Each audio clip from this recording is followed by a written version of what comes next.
wahana wisata ini beresiko untuk didatangi. Wah, padahal ya langkah-langkah ini kan juga sebenarnya juga pemulihan ekonomi ketika masyarakat bisa melakukan aktivitas di tempat wisata, otomatis akan ada pemulihan ekonomi di sekitarnya. Wah, sing dodolan ya iso mendapatkan imbas dari kunjungan wisata ataupun hal-hal yang lain. Kalau ini menjadi sesuatu yang menarik, pasti akan berdampak pada pemulihan ekonomi. Ya, jadi kita sudah tersambung dengan Wakil Ketua DPRD Kota Surabaya, ada Bu Reni Astuti, yang sudah berada di ujung telepon, dan kita akan ngobrol terkait dengan kasus ataupun peristiwa yang terjadi di Kenjeran Park beberapa hari yang lalu, atau tepatnya di hari Minggu hari Sabtu dan hari Sabtu kemarin ya. Nah, kita sapa beliau aja. Assalamualaikum, selamat pagi Bu Reni.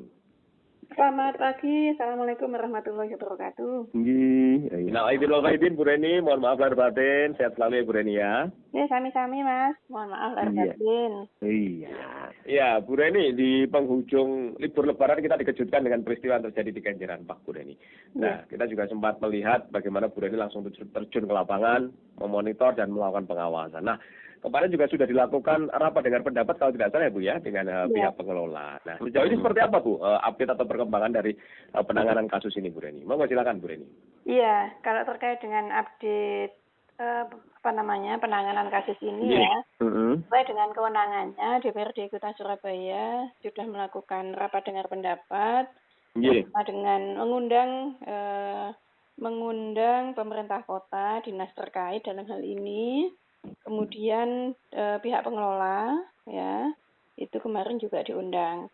Proses pembahasan di rapat Komisi D ini komisi yang membidangi kepariwisataan, ini prosesnya masih berjalan ya, belum ada keputusan final, masih menggali, masih menanyakan, masih meng-cross check terkait dengan kronologi ya, dan apa-apa saja yang sudah dilakukan oleh pemerintah kota seperti itu. Dan yang kemarin kita cek ke teman-teman di Komisi D, proses rapat masih berlanjut ya, dengan memanggil pihak-pihak lainnya yang dianggap perlu untuk kemudian mendapatkan informasi yang lebih lengkap. Kemudian di sisi yang lain, instansi keamanan dalam hal ini kepolisian ya, Polresta Tanjung Perak yang merupakan teritori yang ada di wilayahnya, itu juga melakukan proses penyelidikan gitu. Ini proses semua tengah berjalan. Kalau saya melihatnya begini mungkin Mas, pada persoalan ini ada 3 hal penting yang harus dipastikan benar-benar menjadi fokus sesuai dengan kewenangan semua pihak.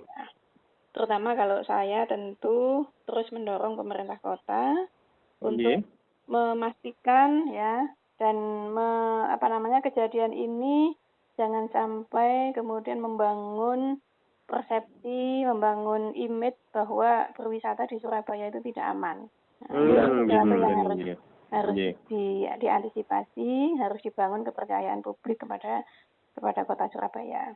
Karena kasus ini cukup viral bahkan sampai menteri turun ya, kemarin Menteri PMK, kemudian Menteri Kemenparekraf itu juga memberikan komentar, gubernur juga. Ini artinya memang penting karena juga video-video itu viral, sehingga kemudian saya yakin tempat-tempat wisata tidak hanya di Jawa Timur ya, tapi di Indonesia pun sekarang juga orang tua juga agak berhati-hati juga ini kalau mau bermain di tempat-tempat yang resiko tinggi gitu. Nah, oleh karena itu saya tadi sampaikan 3 hal. Yang pertama adalah memastikan korban tertangani, terawat dengan baik tanpa dikenai biaya sepeser pun. Nah, ini beberapa jam setelah kejadian saya langsung mendatangi Rumah Sakit Dr. Suwandi. Saya ketemu dengan para korban. Dan alhamdulillah anak-anak yang saya temui itu anak-anaknya kendel-kendel ya, mungkin anak Surabaya kendel-kendel terus, dan mereka nggak cengeng gitu, nggak rewel gitu, bahkan senyum ketika saya kunjungin, mungkin karena juga didampingin orang tuanya. Dan waktu itu saya menangkap ada kegelisahan di orang tua, di salah satunya masalah biaya. Oleh karena itu saya langsung sampaikan, Ibu, moga-moga putra-putrinya segera sembuh dan saya pastikan tidak ada biaya. Saya langsung ngomong gitu waktu itu. Karena memang sebagian besar juga saya melihat masyarakat menengah ke bawah ya. Yang saya temui waktu itu. Nah, itu yang pertama. Dan saya kira ini wali kota juga sudah memberikan statement sudah menyampaikan bahwa pembiayaan tidak dikenakan kepada korban, pihak manajemen informasinya juga akan bertanggung jawab dan mendapatkan penanganan yang baik dan cepat. Dan itu juga sampai sembuh. Nah, dari sekitar 16 korban memang ada kemarin dapat informasi dari teman-teman Pemkot ada satu yang kondisinya memang agak kena tulang belakang kan. Nah ini nanti bagaimana ini untuk ini juga harus menurut saya harus mendapatkan perhatian kalau misalkan nanti ada dampak sampai jangka panjang dan sebagainya ini bagaimana mereka juga harus mandiri, mereka juga nanti besar, kemudian harus punya pekerjaan. Ini saya kira juga harus dipikirkan ini. Jadi korban ini harus dipikirkan tuntas sesuai dengan derajat atau level cederanya. Gitu. Jangan sampai hanya diperhatikan 1-2 minggu habis itu selesai. Mereka kemudian kesulitan untuk melanjutkan menjalankan kualitas hidupnya. Ini saya minta ini harus benar-benar terpantau oleh pemerintah kota, siapa yang bertanggung jawab. Kalau memang yang bertanggung jawab manajemen pengelola atau pengelola, ya pengelola harus dipastikan bertanggung jawab dan pemerintah kota harus memastikan bahwa pengelola benar-benar menjalankan kewajibannya. Itu korban yang pertama. Kemudian yang kedua, kasus ini harus diusut tuntas. Diusut tuntas karena publik pasti menunggu. Ini sebabnya apa gitu. Ya kan, pasti publik kan juga menunggu nih. Nah, ini harus diusut tuntas sesuai dengan kewenangan masing-masing. Kita percayakan pihak kepolisian saat ini tengah melakukan proses penyelidikan. Kemudian pemerintah kota juga harus mengecek kembali terkait dengan perizinan dan segala sesuatunya. Gitu. Kemudian sehingga ada kejelasan. Ini salahnya siapa, kemudian kelalaiannya siapa, kemudian kena sanksinya apa, dan publik tahu. Gitu.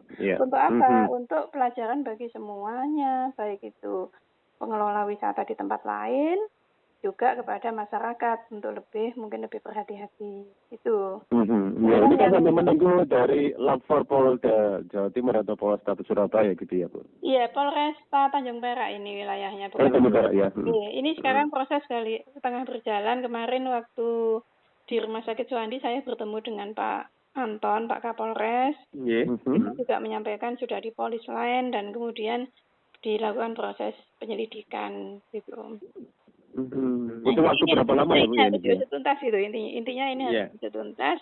Kelalaian ada di siapa. Nah kemarin rapat di Komisi D, teman-teman di Komisi D ketika saya cek informasi yang berjalan di rapat itu, pihak pengelola masih mengatakan bahwa itu sudah layak dan sebagainya gitu. Versi dari pengelola gitu. Kemudian tampaknya SOP ini tidak berjalan. Misalkan kecukupan petugas ya untuk memantau apakah yang naik sama yang turun ini sudah sesuai dan sebagainya. Ini tampaknya di situ ya. Nah, tetapi kita juga tidak bisa langsung memutuskan, oh ini benar alatnya memang baik-baik saja ya. Kita serahkan kepada pihak terkait untuk mengusut ini gitu loh, jangan sampai kemudian karena kan persepsinya masih macam-macam. Ada yang bilang oh ini alatnya ini nggak layak, sudah lama nggak kepake, gampang merotol dan sebagainya. Nah ini harus dugaan-dugaan itu harus dicek betul, diusut betul gitu loh. Iya. Bu Reni tentu ini yang disampaikan Bu Reni itu cukup menarik bahwa kejadian ini setidaknya bisa berdampak, tetapi bagaimana kemudian kita tetap harus bergandengan tangan menyelamatkan wisata yang ada di Kota Surabaya, jangan sampai kemudian timbul presiden buruk khususnya dalam berwisata di Kota Surabaya. Nah, kalau dari pihak Dinas Pariwisata sendiri Bu, apakah sudah ada semacam monitoring juga, kemudian Dewan juga mengingatkan kaitannya dengan keselamatan yang ada di wilayah Kota Surabaya. Mengingat dalam beberapa waktu terakhir ini di Surabaya ini banyak kejadian yang dalam tanda kutip ini agak menegangkan ya Bu ya. Ada kebakaran waktu mau buka puasa, kemudian kemarin juga hampir bersamaan ada atap salah satu mall yang tiba-tiba jebol dan lain sebagainya. Nah, seperti apa kemudian langkah yang dilakukan pihak DPRD ketika bermitra dengan pemerintah Kota Surabaya untuk menyelamatkan hal-hal yang ada di Kota Surabaya ini, khususnya dalam kaitan potensi ekonomi dan juga wisata ini, Bu Reni? Itu yang akan saya sampaikan tadi yang di poin yang ketiga. Yang poin ketiga, tadi poin pertama korban, poin kedua tuntas, poin ketiga adalah antisipatif. Bagaimana pemerintah kota kemarin saya dorong untuk melakukan pemutakhiran terhadap pelayanan semua wahana rekreasi yang ada di Kota Surabaya, utamanya yang itu kebanyakan sebagian besar itu anak-anak loh yang make. Jadi ini juga memperkuat Surabaya ini kota layak anak, kota ramah anak, aman buat anak begitu. Karena apa? Karena di dalam Peraturan Daerah Perda 23 tahun 2012 di pasal 21 pemerintah kota, pemerintah daerah itu punya kewajiban untuk memberikan rasa aman, rasa nyaman kepada wisatawan. Jadi memang gak gampang berarti pemerintah itu apa yang terjadi di wilayahnya itu harus dipastikan. Apalagi kalau itu wilayah publik ya, wilayah publik dikelola oleh swasta ya. Tapi kan itu wilayah umum, wilayah publik.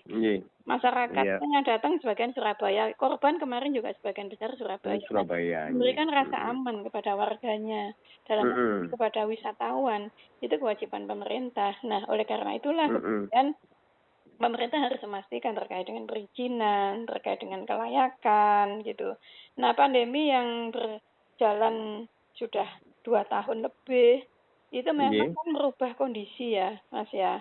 Bisa jadi alat tidak optimal atau mungkin pemeliharaan atau mungkin mungkin kondisinya agak berbeda gitu. SDM-nya mungkin di tempat-tempat itu mungkin tidak seperti biasanya dan sebagainya. Ini yang kemudian kita dorong pemerintah kota untuk melakukan pemutakhiran untuk memastikan ya kemarin saya dorong misalkan mengumpulkan segera ya atau menghimbau atau memberitahu memastikan ya ada berapa sih wisata di Surabaya sekarang, mana yang resikonya tinggi, mana yang ramai, mana yang banyak itu anak-anak ya dipastikan. Saya harus detail, harus detail, teknis sampai ke teknis memastikan bahwa aman gitu. Dan di situ kemudian pemerintah kota sampaikan ke masyarakat. Ini pemerintah kota sudah mengumpulkan pengelola wisata ini dengan resiko ini dan kami sudah minta untuk melakukan pemutakhiran. Kemudian pihak pengelola taman bermain itu juga akan lebih bagus kalau dia menyampaikan ke publik bahwa wahana ini sudah dilakukan pemutakhiran, sudah dilakukan aman gitu. Jadi masyarakat mau memakai atau mau apa nggak ragu. Nah, nah ini yang saya kira harus ini situasinya kan berbeda ya Mas habis pandemi. Betul Bu. Ini saya kira menjadi momentum lah untuk kita melakukan perbaikan utamanya di bidang wisata yang sebenarnya ini sangat membantu. Tadi Mas Awan bilang di awal bahwa pemulihan ekonomi itu salah satunya adalah sektor wisata dan dampaknya memang pengaruh besar. Di situ ada platform, ada jalan, ada mobilitas. Orang pergi ke sana naik kendaraan itu menghidupkan proses transportasi. Kemudian beli makanan. Kemudian petugas wisatanya juga bekerja dan sebagainya. Memang ekonomi jalan di. Betul. Iya. Mungkin pelajaran bagi pengelola wisata lainnya yang dalam hal ini dikelola oleh pihak swasta ini Bu ya.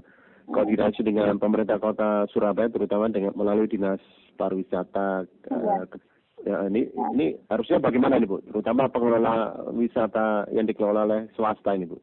Untuk saat ini pemerintah kota yang harus proaktif karena pemerintah kota punya tanggung jawab dalam fungsi pembinaan dan pengawasan. tempat-tempat wisata itu dapat namanya tanda daftar usaha pariwisata, dan itu yang mengeluarkan adalah pemerintah kota. Ketika pemerintah kota mengeluarkan tanda daftar usaha pariwisata, maka pemerintah kota tidak hanya sekedar mengeluarkan, tapi memastikan betul bahwa tempat-tempat itu memang kondisinya kondisi yang layak dan laik. Nah, oleh karena itu ya tugasnya pemerintah kota untuk secara proaktif.